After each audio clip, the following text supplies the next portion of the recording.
these screens are not touch screens. It's live now. Are we live? Yes, we are live. Hola, hola a todo el mundo. Bienvenidos, buenas tardes. Gracias por conectarse. Estamos aquí con Jimmy Moore, como les habíamos dicho. Jimmy Moore.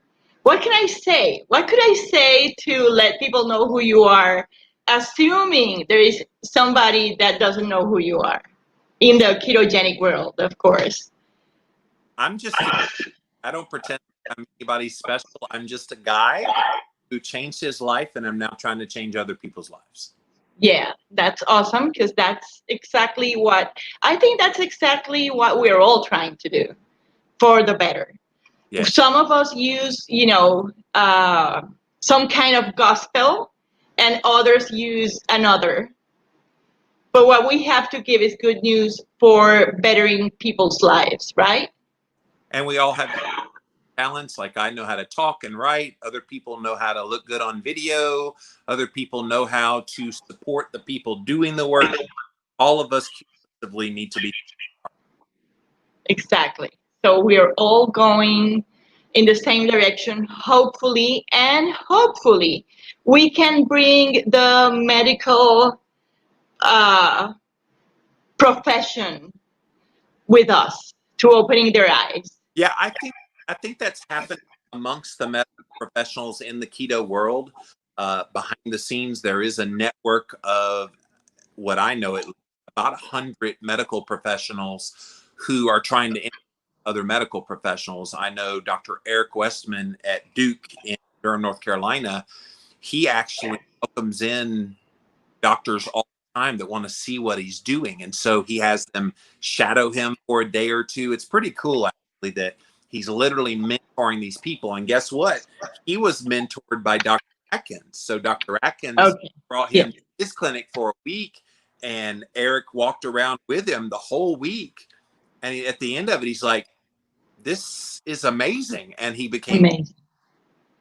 It is amazing, because I do think you don't need much more than a week or 2 weeks to see, what a low carb lifestyle can do for you. That's how amazing it is. Yeah, and it's pretty, especially right now, everybody worried about their immune system because of the coronavirus. You can quickly turn around your metabolic health, like lickety split within 2 to 4 weeks. You could see rapid, massively improved metabolic health, even if you still have weight on the body. People like to put the focus on the weight, and I always tell them, no. Yeah, the weight will come, but it's the last marker to change. You can metabolic everything on the inside about your insulin, about your fasting blood sugar, about your inflammation markers, all of these things that if you get COVID-19, you don't want to have them in disarray. So I concur with you completely. And that's one of the questions that I have here for you.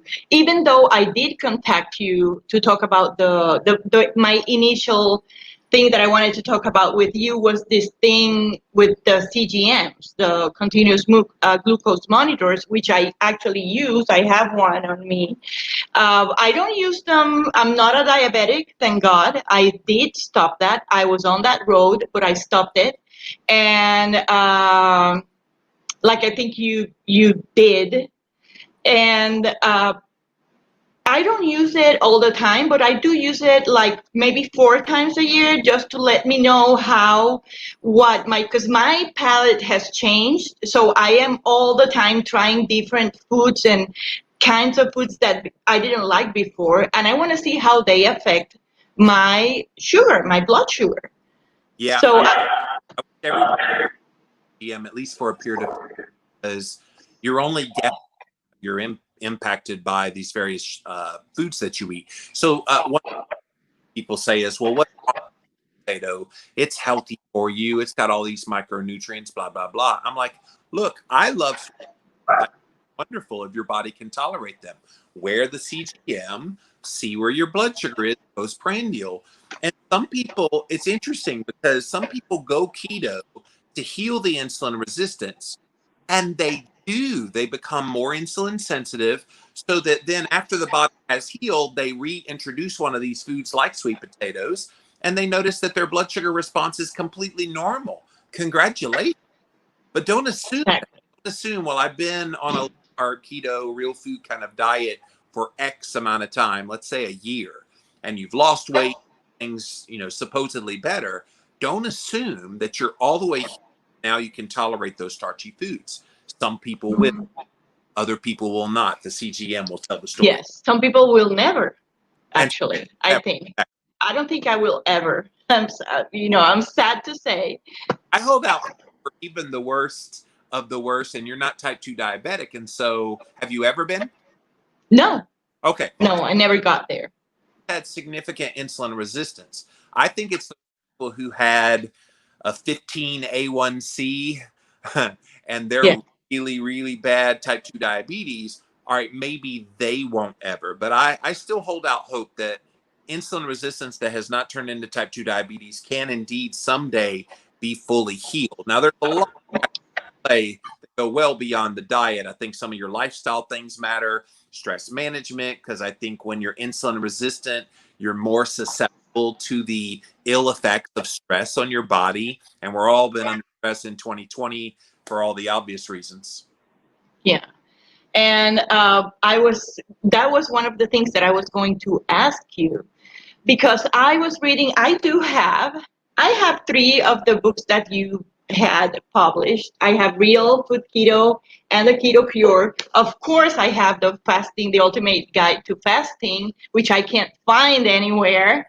Yes, that one. I think it's in my car. I remember a little earlier, I have to look in my car because I do carry it around with me. So, and on this book, the nutritional therapist practitioner, Yeah. Dr. Gray Graham, he talks about how we are, and he said this in the prologue to your book, which I think it was published in 2019, so he might have written this maybe prior to 2018 or around there, which is already 2 years past. And he says, we are currently in the midst of a healthcare crisis of almost unimaginable proportions. That is the first sentence to what he has to say about this book. And I want to ask you, Jimmy, we have no doubt about that. I mean, you and me, we have no doubt about that. Do you think we are actually paying the price for that healthcare crisis with this COVID pandemic? So I'm on where I do a show called Jimmy Dance. And so this is do it Monday through Friday, 11 time right here.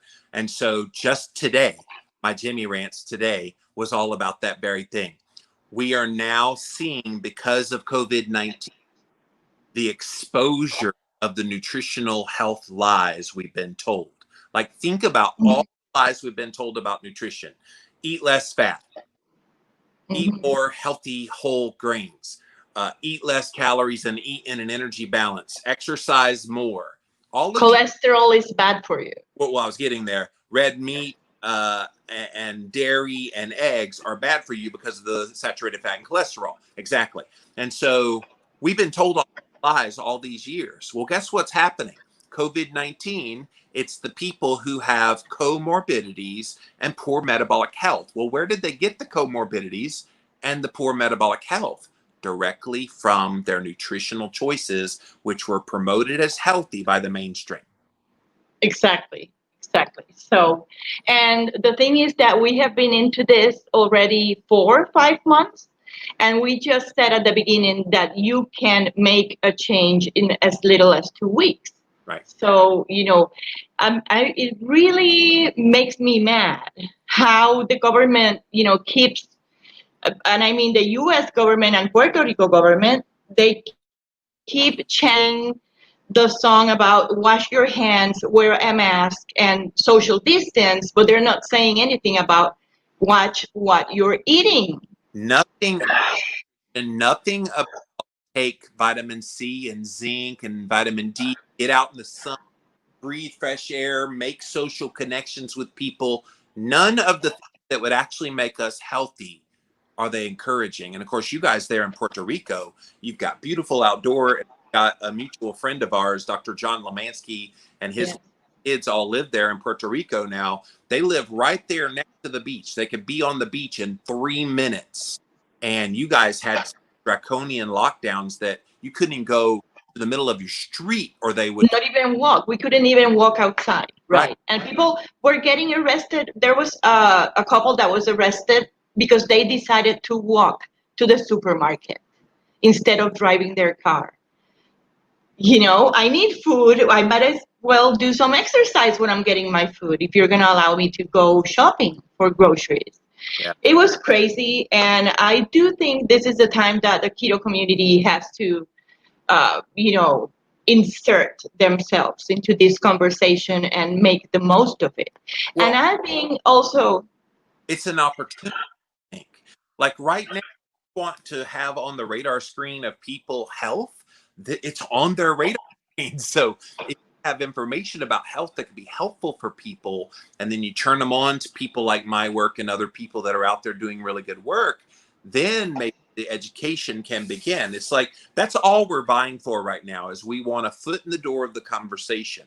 And if COVID-19 has cracked that door open and we're going to try to squeeze in there and the message there, not that we think that we have all the answers. I don't think that's true whatsoever.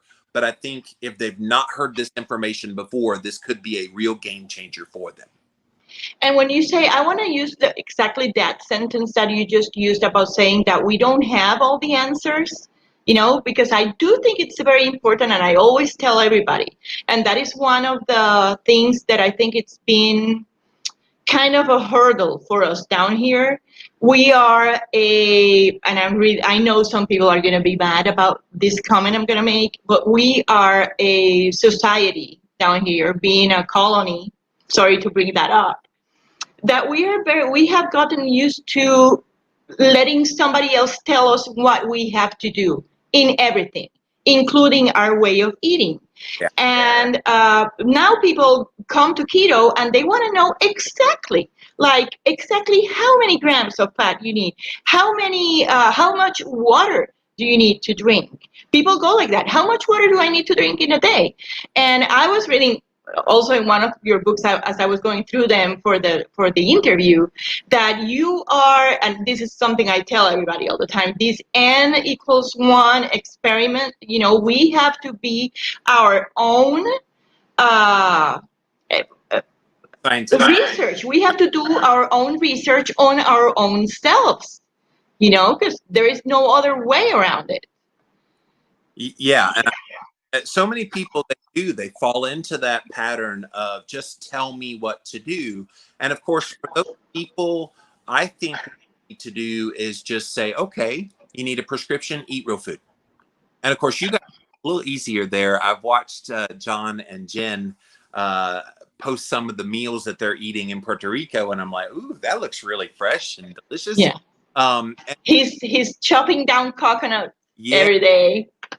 And so I think the way you sell it is you tell them, hey, just eat any real food you want. Like, I think we overcomplicate it because we try to get people from coming from crappy junk food types of diet. And then we say, okay, here is the very narrow prescription of what you should do. I think that's a bad strategy. I think you say, okay, here's all the junk food. Well, guess what? That's all the disease agents. That's what's making you sick. Instead of that, eat real food. Just stick to real whole food. Now, that's going to include some carbs in there as well. But what you do is you immediately get them off the sugar that's refined, the grains that are refined, the starches that are refined. You get them off of fast food and junk food, and then they start nourishing their body. Well, guess what happens when you start feeling a little bit better? You're like, I want to feel even better. So then you find it a little more. I think we take the wrong approach trying to make them jump from what I call crappy garbage diet all the way to the perfection of what keto is. And I say, okay, let's incremental them a little more. Let's get them on real food first, which is why I wrote this book. Let's get people on food first. And then once they're on real food, then you kind of tweak it from there. But they're going to be markedly better in their health, just switching over from processed foods to real foods. And that brings me to what you said, that we don't have all the answers. So we have, as we take control of our health through our way of eating and our lifestyle choices, like you said, taking the sun, taking a walk, we have to see that my keto not necessarily looks like your keto. Because we're also in that society where everybody jumps at you, like, you can't eat that because they see something in my plate, or, you know. So, I hate the notion of that's not keto or that's not a keto food. Keto is not a food. Keto is a metabolic state. And I think once we understand that, okay, one person can have a sweet potato, for example, and still be in nutritional ketosis. I know it's so hard to believe. Oh my gosh, a sweet potato is horrible for. Yeah. No, it's not. For some people, they have the insulin sensitivity to be able to handle that amount of carbohydrate because their body is working efficiently. Others, one bite of a sweet potato and it sends them off the rails. So for them, that's not a good food for them. But there is no such keto food and not keto food. It's what puts your body into the best place to reach nutritional ketosis. I do want to take this opportunity now that you say that people have to find, it's like you have to find your groove, what works for you and what doesn't. And that we have to let go of that mindset of fitting everybody into a box and having everybody eat exactly less than 20 grams. My husband can eat 50 and still be in ketosis, and I cannot eat more than 15 or I'll be out of ketosis. So, we each have to find what works for us, and that includes the drinking of water every day. And it's really, that was one of the things, yeah, I have mine right here, with electrolytes, because we are in the middle of a 72-hour fast. We are having a group fast with my page and another group that we have here, Ketogenic Lifestyle. I shout out to everybody there that's in our, I think, I don't know, 36 hours of fasting or something like that, or 40, I don't know. Well, yeah, 48. It's going to be at 6 o'clock. Anyway, the thing is that there is this constant, when I started keto, one of the things that was most difficult for me was to keep hydrated. And everything that I found was telling me that I needed to drink half my weight in ounces. And that would have been like almost 140 ounces of water. And the more water I drank, the worse I felt. Yeah. We address real food keto. I know. Over. But you know what? People, I keep telling this to people and they don't mind me. But if they hear it from you, they'll take notice, Well, here's the thing. People assume, okay, more water is better. But think about what the water, yes, it's rehydrating you. Yes, it's necessary for, blood content, blah, blah, blah. When you overconsume, what happens when you pour a pitcher of water and it starts to overflow? What happens? Those You lose. place, you got to mesh, you got to clean up. And so think about what's happening in your body. Your body needs water, but it doesn't mean it needs unlimited water. What it needs is enough water so you don't dilute all of the nutrients in your body. Because people forget about that. If I drink, then I'm not going to have adequate levels of all these necessary things to keep me healthy because they're all going to be diluted. So that's why you Exactly. especially when you're keto, you pee a lot early on, replenish that. Okay, great. But don't overdo it. I think the rule of thumb, you didn't mention my most popular book, is Keto Clarity. Keto Clarity. Yeah. This book here, we talked about when you're hungry, eat, and when you're thirsty, drink. And so why make it hard? If you're hungry, have something to eat. Hopefully it's satiating protein and minimal carbohydrate. If you're thirsty, drink water, get your electrolytes in, the potassium, calcium, sodium, and all the rest, magnesium. And then you're going to be satisfied. I think we fall into old habits of what we've heard true. what, 8 ounce glasses of water a day, or the half your body weight in ounces. And there's so many things that people have heard about and were never based on any science. On any science, and they don't work for everybody the same. We have to, unlearn that thing that everybody fits into a box, and into the fact that once you are in a keto diet or a low carb diet and higher fat, your health markers are going to change. And that is one of the most common questions we've had, and people were inboxing me, please ask him about the cholesterol and the LDL. I just did. I know you have a book. Bring it out. I don't have that one. I ordered them. Couldn't get them here fast enough for the interview. Cholesterol Clarity. Yeah, and this one is written with the Dr. Eric Westman, which is, an authority just like you are. And my husband is a doctor, so I've been telling this to people, so they don't mind me. They still keep, messaging me about that. So I decided to do a video with my husband, him talking about that, and still people wanted me to ask you. So, like, for example, we have a lot of families. The trendier keto becomes, we have not only individuals, but we have whole families bringing even their kids into low carb eating. And their cholesterol and LDLs are going up, and pediatricians are sending them to specialists, endocrinologists. What do you think about that? They're idiots. Okay, no lo dije yo. I have to say that in Spanish. Let me translate that. Loco es loco. Thank you, Jimmy. Jimmy nos acaba de decir con relación a el colesterol y el LDL alto de las personas que están haciendo una alimentación baja en carbohidratos o keto, y sus médicos los están mandando a especialistas o endocrinólogos para bregar con bajarles esos marcadores de lípidos, que son unos idiotas. Okay, go on. Cholesterol really is a meaningless number on your cholesterol panel, but doctors make it seem like it's everything about your health. So they're putting these poor kids as well as adults through this rigmarole, this mirage that their high cholesterol is somehow harming them. When you go keto and you have a higher level of cholesterol, that is a good thing. Yes. Because the body needs cholesterol for hormones, for synthesis of vitamin D. You got wonderful sunshine that comes down there in Puerto Rico.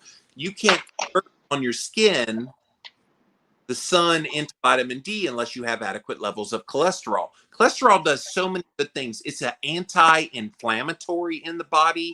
So people talk about, oh, your arteries get clogged and that's all that fat and cholesterol you eat. No, no, no, no, no. What happens is when you eat carbohydrate and when you eat vegetable oils, those are inflaming your body. And so what does the cholesterol do? Cholesterol comes to try to put out the flame. Imagine your house is on fire. That's the inflammation. And then the firefighters come to put out the fire. That's the cholesterol. Would we blame the firefighters for the fire? Of course we wouldn't. And yet that's exactly what people do when they blame the cholesterol that's literally in your coronary arteries to save your life because of the inflammation from your bad carb choices, vegetable oil choices. It's a ruse. And I've talked about this. I wrote this book back in 2012. I know. That's what I found out today. And so it's been around a while. And even then, by then I was like, surely somebody can make this a little easier for people to understand. And even like 8 years later, we're still dealing with the ramifications of people being fearful of their cholesterol. I'm hoping that changes. If you're going to care about something on your cholesterol panel, throw away the total cholesterol, throw away the LDL. Those are not giving you the complete story. There are two numbers on that standard lipid panel that you need to know about. Number one, your HDL cholesterol. So we've always good cholesterol. And so you want to have that one higher. And it just so happens when you eat a ketogenic diet, your HDL cholesterol goes up and it goes up to a healthy range. So you want to eat healthy saturated fats. That will raise the HDL. That's heart healthy. And then the second one is the triglycerides. So if you want to know how well you're doing on your ketogenic diet, how well you're carbohydrate restricting, look at your triglycerides. And I don't know what the measurements are there in Puerto Rico, but under 100 is what they should be here, according to their standards. So that's what you're looking for. And if it's under 100, you're carbohydrate restricting well. A lot of people see it well below 50, and then HDL well above 50. And so it's that ratio between those numbers that you're looking for. Your doctor's going to freak out about LDL and freak out about total cholesterol because they have a drug that can lower that number. They are instructed. This is something people don't realize. Patients don't know that their doctors have a set of guidelines they have to follow when it comes to cholesterol. And if your total cholesterol is over 200 or your LDL cholesterol is over 100, you must be prescribed a medication to lower it. Now, it's ludicrous because those numbers are arbitrary. Those numbers don't make any sense for people, and especially people that are keto, because here's the kicker. You're worried about LDL cholesterol. It's a calculated number. It's estimated, not directly measured. Everybody thinks, oh, they're all directly measured. It's estimated. But here's what happens. When your HDL goes higher, when you eat keto, when your triglycerides go lower, again, when you eat keto, guess what happens to that LDL? It gets miscalculated. And so it usually miscalculates very high by upwards of 60 to 80 points off of what it actually is. So Wow. Added to your total cholesterol. Then in your total cholesterol, you have higher HDL. That's added to your total cholesterol. Are you seeing why total cholesterol isn't? Yes. That's why when everyone who writes me about that, I just go, ask your doctor for a fraction particle LDL lab test. Because, only then will you know. And if you have higher HDL, you're going to be okay, because that means you're eating right and your triglycerides are low. So you're eating right and you will have enough HDL to control the LDL, to tell it where it's going and tell it what it has to do and get it back to the liver in time so it doesn't oxidize and become bad LDL. That's how it works. So, but, I wanted people to hear it from you because it's always reassuring, in fact. And just talking about going into that reassuring thing, I did this same fast that I'm doing this week. I did last week, but I did it for 96 hours because I wanted to see how my body would go beyond the 72 hours, which I had always done, because I was instructed by a doctor to do 10 consecutive weekly 72-hour fasts. Okay. And there is a lot, I know there is a lot, there are school of thoughts about this, about how these extended fasts are not good for women and their hormones. What do you know about that? What can you tell us about that? I know a lot to do with about 10 years ago, there was one woman blogger who decided to share experience with fasting. And she didn't do well. And, fair enough. Not everybody is going to do well on fasting. But then she extrapolated, because she's a woman and because she had this bad experience, it's going to obviously happen to every woman who ever tries it. I know plenty of women, and we talked about and highlighted many of the women in the Complete Guide to Fasting. We had all kinds of women in here who did very well on fasting. And so, no, I don't think your gender has anything to do with it. I think getting fat adapted makes it a lot easier. So definitely do that. And just making sure of, if you run into any trouble in the midst of fasting, just break your fast. Like, this isn't jail. You're not. Exactly. It's not torture. Sure. Some people think it's starvation. I'm like, no. Starvation is you have food available, but you're not allowed to have it.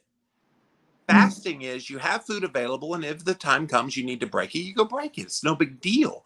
People try to make fast to this, oh my gosh, it's an all or nothing proposition. No, like, if you want to fast and you set a goal of 72 hours and you make it 50 hours, guess what? You fasted 50 hours. That was pretty good.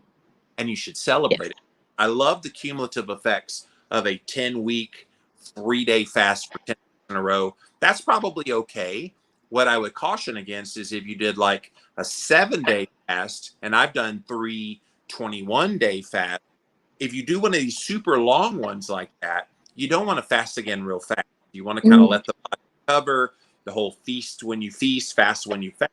So I love it that you're in the midst of a fast right now. You seem very cogent. You Yes. seem like you're I thought I went into the when I was looking for the fasting guide, which I couldn't find, and I went into the kitchen to see if it was somewhere in there, and I saw these crackers, low carb crackers that I have, and I was like, I'm gonna get me some because I want to get these jitters out of me. You know how anxiety always drives you when you are a food addict, like I am. Food will always drive you. Anxiety or nerves will drive you towards food as comfort or something. And then I thought that this is the good thing about doing this with a group of people. Limari, qué bueno verte conectada. Because doing this fast with a group of people, I thought about them. And I was like, I don't want to let them down. I know I can do this. I'm not going to let my nerves get the best of me because just so that I can eat something and then, that motivated me. So I think that's we don't want to force anyone into doing this. It's not like if you're doing keto, I always tell them that it's not, fasting is a tool which makes it easier and gets you there, faster, but it's not a jail sentence like you said. Yeah, I keto and then go, because people are like, well, I got off of holiday, and so after the holidays, I'll just fast for a week and then go back on keto. I'm like, do you like pain? Like, that sounds horrible. From binging on carbs and everything during your holiday time, and then go right to not, oh yeah, ow, that hurts. No, get keto adapted. And then I feel so good when I'm fasting like this because it gives me back some of the control that I have lost over food. So it's more an emotional thing. The same thing that before was bad for me, relying on food for these emotional times. Now it's a strength.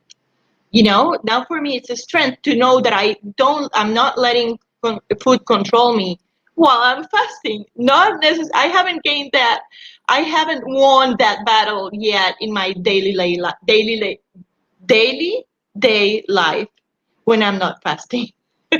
Sometimes I do let it get away. It does get away from me. yeah, just plug away. I think sometimes we psych ourselves out thinking it's going to be hard, and at the end of the day, just keep a positive mind, and you usually get through it. Yes. So just curious, because my blood sugar went down to 53 during those 95, 96 hours of fasting last week. And I have to, open my heart and be truthful to everybody that's listening. It kind of freaked me out. And I wrote to my husband, who was working at the hospital at the time because it was during the night. And he was like, man, you're so good. You're burning fat. Don't worry. Because he was like, how do you feel? And I was like, I'm okay. And he was like, so you're burning fat. It's good for you. And I was like, no, I'm scared, And he was like, you have to believe what you preach. Don't let it get the best of you. Well, and reminder tools, and I've got all kinds of tools that I use. All blow into to see my ketones. Yeah. I prick my finger and wear the CGMs. They're just tools. So were you wearing the CGM when you got that reading? Yes, but I checked it because the reading on my CGM was 47, and then I checked it on my blood glucose monitor, and it was 53, and my ketones were 3.6. Okay, and think about it. When you're fasting, you don't have a need for glucose in the body. Mm-hmm. You're pushing those down. Well, look what happened to your ketones, 3.9. It makes sense that as the ketones go up, the blood sugar goes down, and then if you start eating carbs, the blood sugar will go up. Get in the screen there. Blood sugar will go up. Ketones will go down. Like I know. Yeah, and so we can psych ourselves out about an absolute number like a 53 and say, oh my gosh, hypoglycemia. You felt great. And I think this is a time home message that I hope everybody hears loud and clear. Don't pay attention to the context of numbers like blood sugar under like what a doctor would say. Well, a doctor says it needs to be not under 80 or it's hypoglycemia. 65, yeah. Carb burner. When you are a stone burner or a faster, you're going to see it down. I've seen mine as low as 45. And yeah, it could freak you out if you're not ready for that. But I wasn't ready. I was not ready. I was not ready. I have to tell you that. And at the end of the day, you just realize that's the new normal. Like we don't have normal ranges for keto people because they don't test keto people. So when it says lab exactly 80 to 120 for your blood sugar, that's the lab ranges. That's of carb burners. That's not of keto. I'm hoping some of these researchers, they'll start doing studies of keto people and people that are fasting and look at what the normal. Yeah, that's one. I was at the Metabolic Health Summit in LA, and that was one of the conferences there. They were saying that what's the new normal? You know, we don't have markers for a normal under ketogenic diet because before nobody would actually go through with it. You know, people would drop out in these studies and all that research. They wouldn't stick to it. But now, this is another topic we have to touch upon. We have all of these things available to us. What do you think about that? All those, yeah, but I mean products like, you know, all these almond flour, coconut flour, psyllium. Now we have lupin flour, and then we have allulose, and all of these kind of, and we have cookies and cakes and frostings and keto creamers and all of that. You know what's been liberating for me is stopping buying all of that stuff. And I know people are like, oh my gosh, I have to have my whatever. You fill in the blank of what you think you have to have. Give it up for a period of time and you watch how have becomes a why did I ever have? And again, I get it. People want their sweet treats. And if it's done on occasion as a special event type of thing, 3 times a year, go for it. Go make your almond flour bundt cake. Go take care of it. Enjoy it. Whatever. But 3 or 4 times, 3 o 4 veces al año. We're telling the norm here. We tell them have them once in a while, and once in a while, and a special occasion in Puerto Rico, it's like every Sunday. Let me tell you. So when you say have it 2 or 3 times a year, that really puts it in perspective. Well, and culturally there, it probably is a big thing to have those kinds of events and celebrations. I would just say find a way to celebrate without sweet. Like, I think we've had it so ingrained in our brains our entire lives that when you celebrate, you have cake. Like, there's a public school right across the street from me over here. And single birthday, every single kid has a birthday just about every single day. And what do? They have a little birthday party for the kids in the class. And so that's just become a cultural thing. Nobody says you have to celebrate with sweet stuff. Why don't we have a birthday steak instead of a birthday cake? True. That's a good one. That's what I break my fast with, by the way, usually. People ask me, oh, do you drink some tea and do you have a salad? And I was like, no, I get me a 20-ounce steak and I eat it. You don't? 20-ounce steak? Yeah, well, whatever it is. So, but I've done it. The 72-hour fast you're referring to, right? Yes. Okay. When I have done 21-day fasts and even the 7-day fasts, you got to start slow. Yes. There's this thing called the refeeding syndrome. And so you eat too much too fast after fasting. Everybody thinks you fast for that long, 7 days, 21 days. If you fast for that long, you're going to be ravenous. No, you're not. You're actually not very hungry at all and end up eating about half of what you typically would. So if you typically have a 20-ounce steak, you're only going to be able to handle about 8 to 10 ounces of it, and then you have to stop. So that's why you shocked me when you said, but 72 hours, I mean, Yeah, I have paid for it. I can't say, it's been, I have paid for it after eating that steak, but that's what I usually, or we have the roasted pork venue that we have here where every food place is selling roasted pork. And that's usually what I break my fast with, actually, with some good roasted pork. Yeah, I mean, fats and protein, great way to break it. Yeah. So I also wanted to, since we're talking about all these products that are new on the market, what do you think about exogenous ketones? What's your take on that? I think there are, because the way that most of them are being marketed is eat all the carbs you want, drink your ketones, and you'll be in ketosis. If you hear a company say something like that in that many words, run away, because they're just trying to sucker you out of your money. Now, that said, I think for people who have brain health issues, I think people who Mhm. wake up in the morning maybe a little less sleep than they normally would. Maybe they're a little more stressed on a certain day.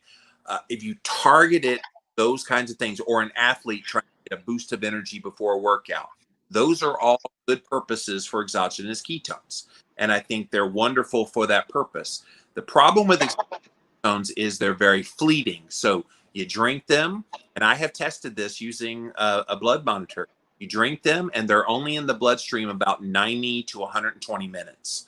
So about 1.5 to 2 hours, and they're gone. You have to drink again. To me, when you heavily rely on exogenous sources of ketones, beta hydroxybutyrate salts is what they are, it shuts down your body's ability to make them. So I don't know about you. I want my body to make them, and they make Exactly. by pulling from the fat stores, and that fat gets converted into ketone bodies. When I drink them, I'm basically telling my body, okay, you know that all those fat stores down there you could be making into ketones. Yeah, we're going to stop doing that until you stop drinking this stuff. Exactly. That's very good advice. That's I think I agree with you. And we are being, as everything gets trendier, we all of these products start coming out. Just like we have a question here that um, Jorge made, that it's about just exactly what you were talking about.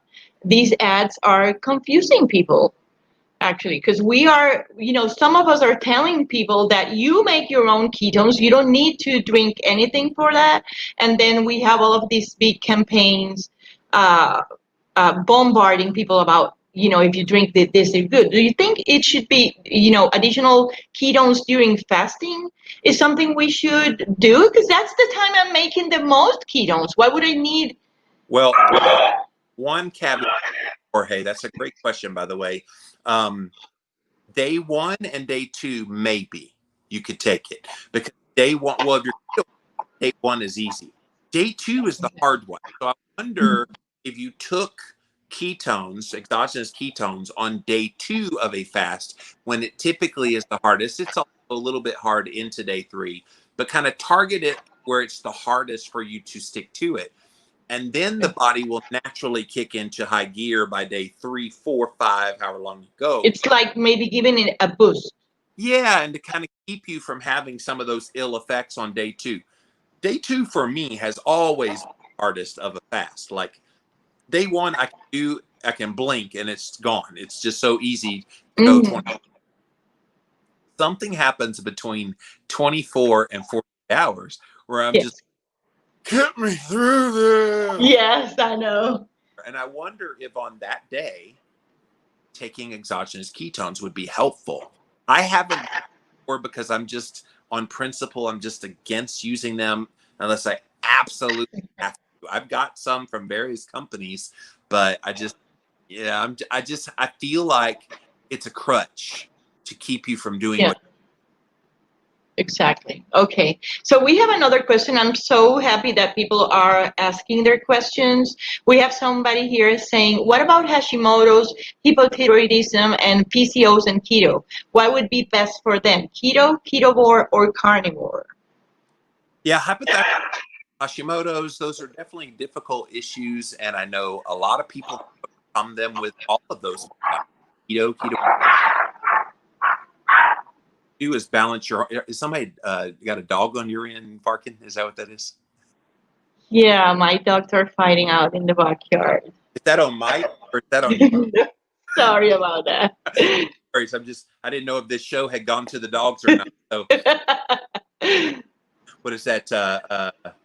Perro is a Perros, sí, mis perros. see, I'm working on here with Puerto Rico today.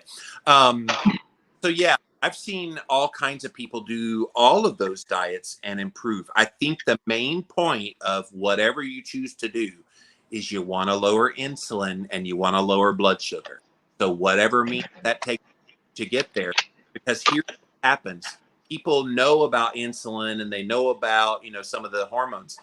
Thyroid is a powerful body. And so if your insulin is higher, it's going to mess up the numbers in your thyroid, which is why they get depressed, go into autoimmune Hashimoto's or just hypothyroidism. So get your insulin under control by any means. Keto, ketovore, carnivore, real food, paleo, whatever you decide to do. It's going to depend on your level of hypothyroidism as well. Yes. And also, what do you think when when I see people asking about this, what should I do for this or for that? It really saddens me that how could I say this? That we don't have that many doctors that we can go to and ask these questions.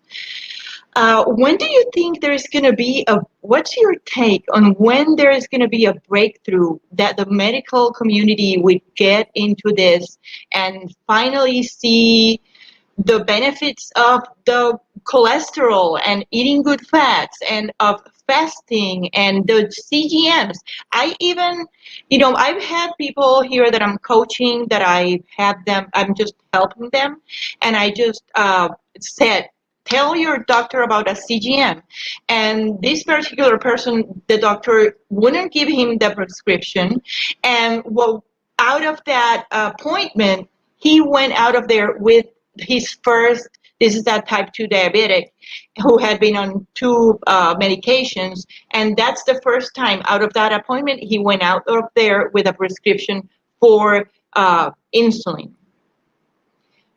But she wouldn't give him a prescription for a CGM. What's up with that? Doctors, they don't even know how to write a prescription for a CGM. You want my cynical my Do you want my or my do you want my cynical answer or my optimistic answer? Oh, I both, please, because I love cynicism, but I want to know. Let me start with the cynicism. The cynicism in me says it's not going to change until the system changes, because these doctors are taught in medical school about pharmacology, physiology, nothing more. No nutrition.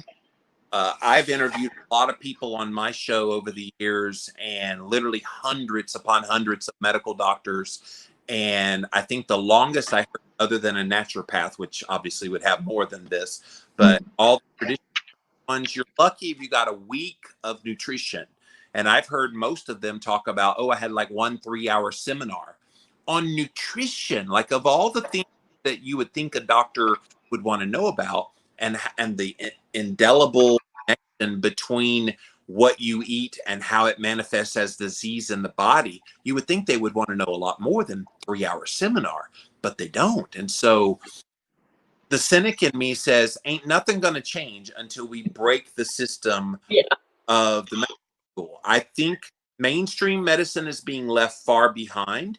You've got naturopaths, you've got nutrition-minded chiropractors, you've got functional medicine practitioners, you've got nutritional therapy practitioners, you got all these people that are actually helping their patients get to the root cause of what's causing them their problem.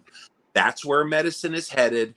Mainstream medicine's going to be still around to fix your broken arm. If you fall off your bike and needs to get that arm, but they're really, really good at that. But they're really, really bad at chronic disease management.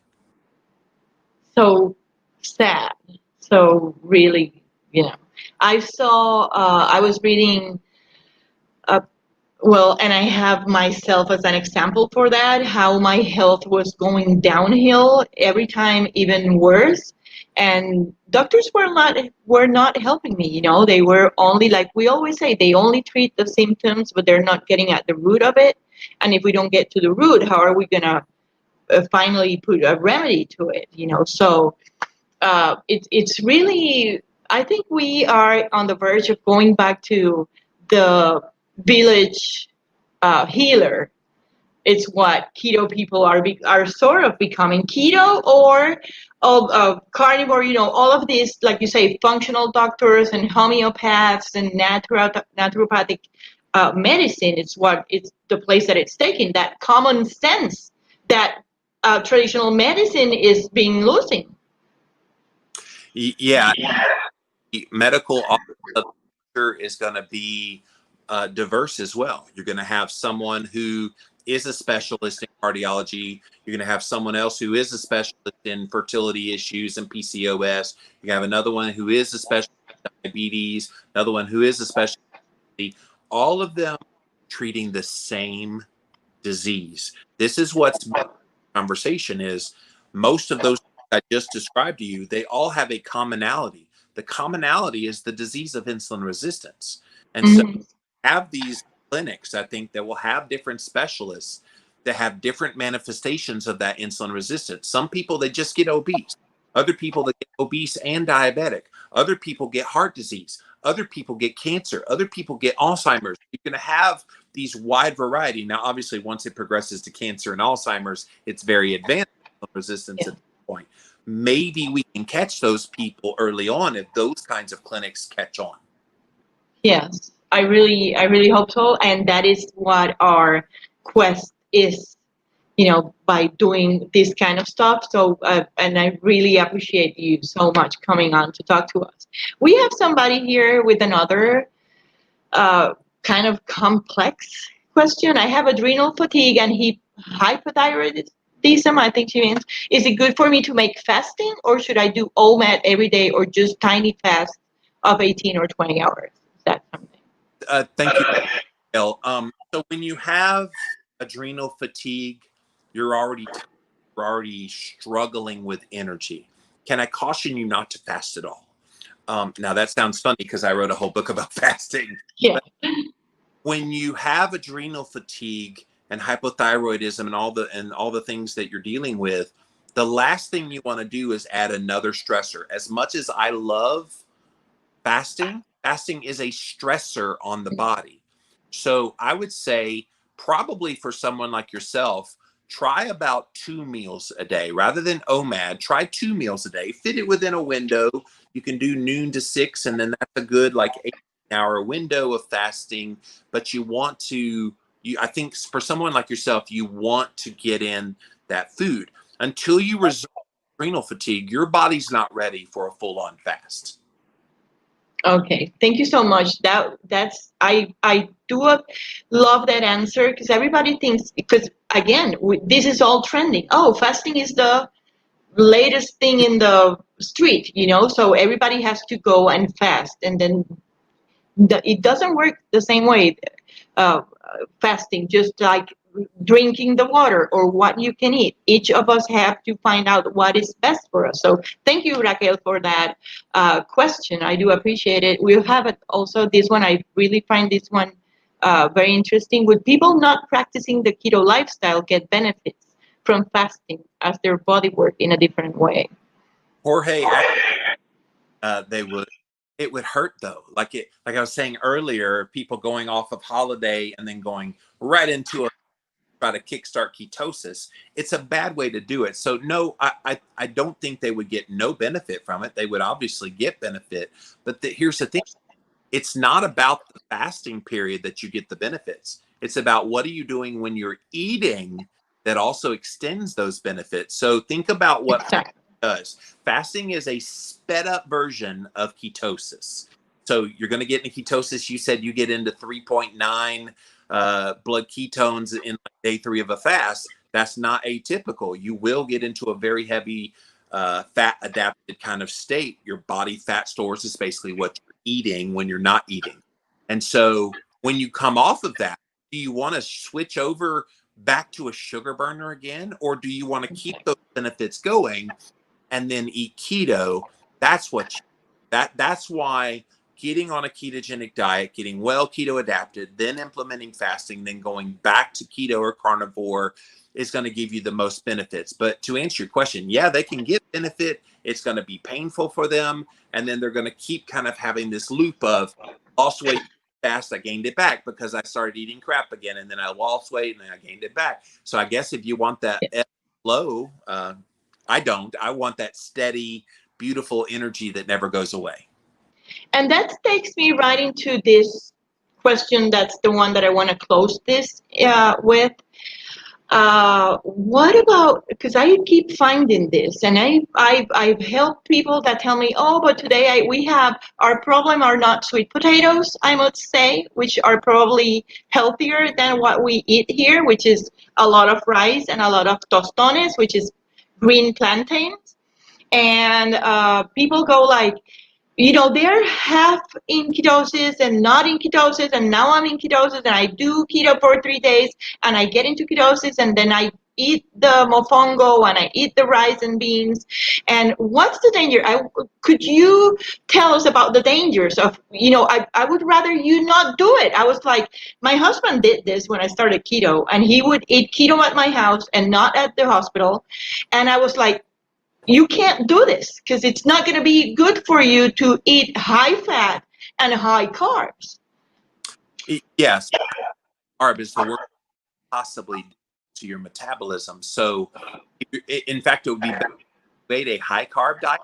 Don't freak people out. It would be better if you ate low fat with the high carb than it would high fat, high carb. And I hear from a lot of parents all the time that they feed their kids keto, but then they sneak in carbs. So they're getting that high fat, high carb, and they're worried. I'm like, yeah, you should be. Help them figure that out. Mm-hmm. But to answer the question, I think when you allow your body to be fed well, and you're going to feed it well with real foods, you kind of do the tinker test thing like we talked about earlier. Sometimes you'll need to cut out the plantains because they're not helpful for you. If you're insulin resistant and highly metabolically damaged, they've actually done some studies. Dr. Westman was a part of one study where they tested healthy college students, having them get into ketosis, eat one high carb meal, and then see how long it takes them to get back into ketosis again. And then they did the same thing with middle-aged women who are highly insulin resistant, got them into ketosis, then had them eat the high carb, and how long. So how long do you think the college students took? I have no idea. It was about 7 days. So about 7 to 10 days, the college kids were able to get back into ketosis again. Now, how long do you think it took the middle-aged, insulin-resistant? Yeah. What? 2 weeks, 4 weeks? 30 days. Days. Yeah. 30 4 days. weeks. So you might think, okay, well, I'm keto and I'm really good. I've been really good, so I deserve these green plantains. It sounds delicious, by the way. And so you have that. Guess what? Sabotage the next month of your life.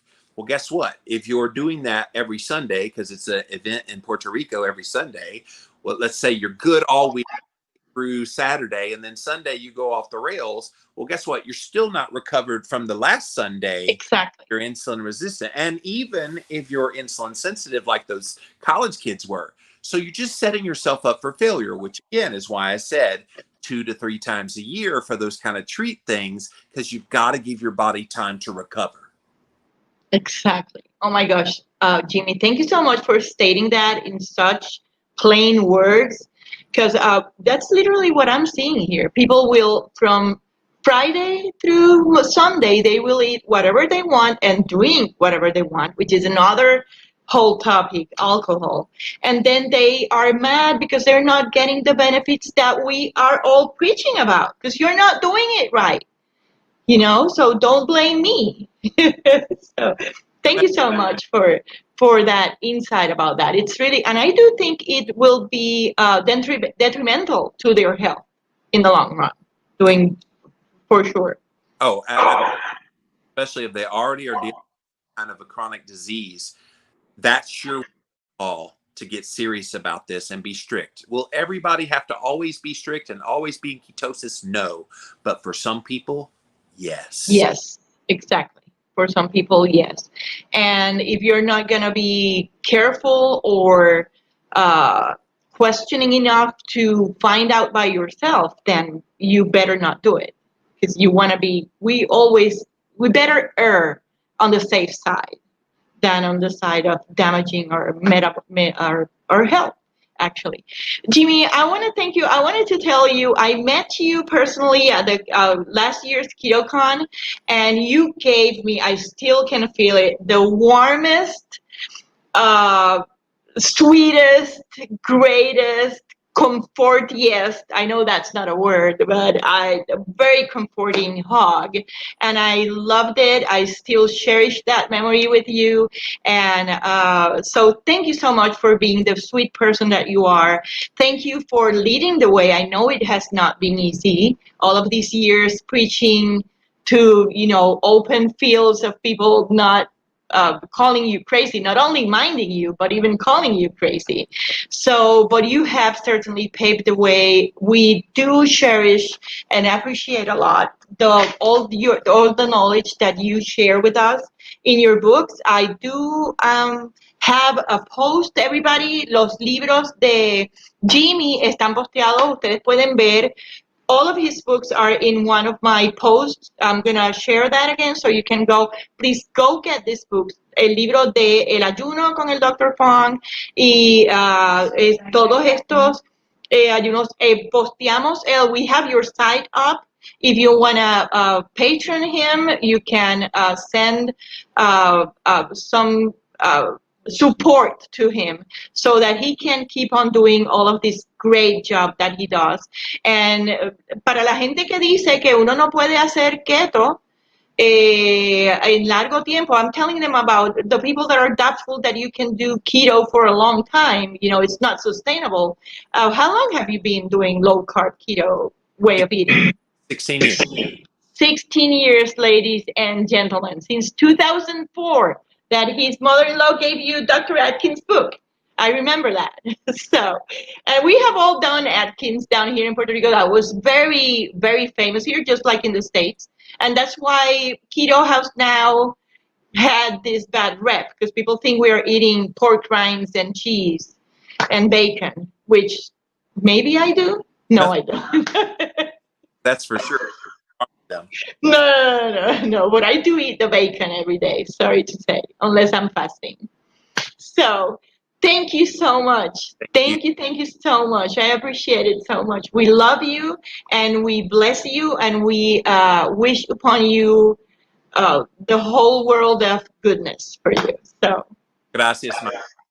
see, and we have to see you down here, and you might have to eat some tostones. You can visit Dr. Limansky, and I'll get you around the island. Have the restrictions been removed now? You can actually move about Puerto Rico now without getting around. Well, yeah, they're removed. They're about to close down again, but what are you going to do? If people don't eat well, no mask and no, social distancing is not going to do it. No, that's true. So thank you so much for spreading the truth. Thank you. Thank you. Bye. Gracias a todos por conectarse. Esto ha sido tan divertido, emocionante, exciting. Pueden volver a ver el live, se va a quedar colgado en la página o lo subimos luego. Yo no sé cómo funciona esto ahora yo para ponerlo de nuevo allí, pero está en YouTube y en Facebook lo vamos a compartir nuevamente. En cuanto podamos ponerle los captions en español, ¿ok? Para la gente que haya tenido no haya podido entender algunas partes o no hablen inglés, ¿ok? Así es que gracias a todos por conectarse. Esperamos que esto se vuelva una sección más a menudo, más común en nuestra página. Así es que, bye. Los veo ahorita sin todo este maquillaje.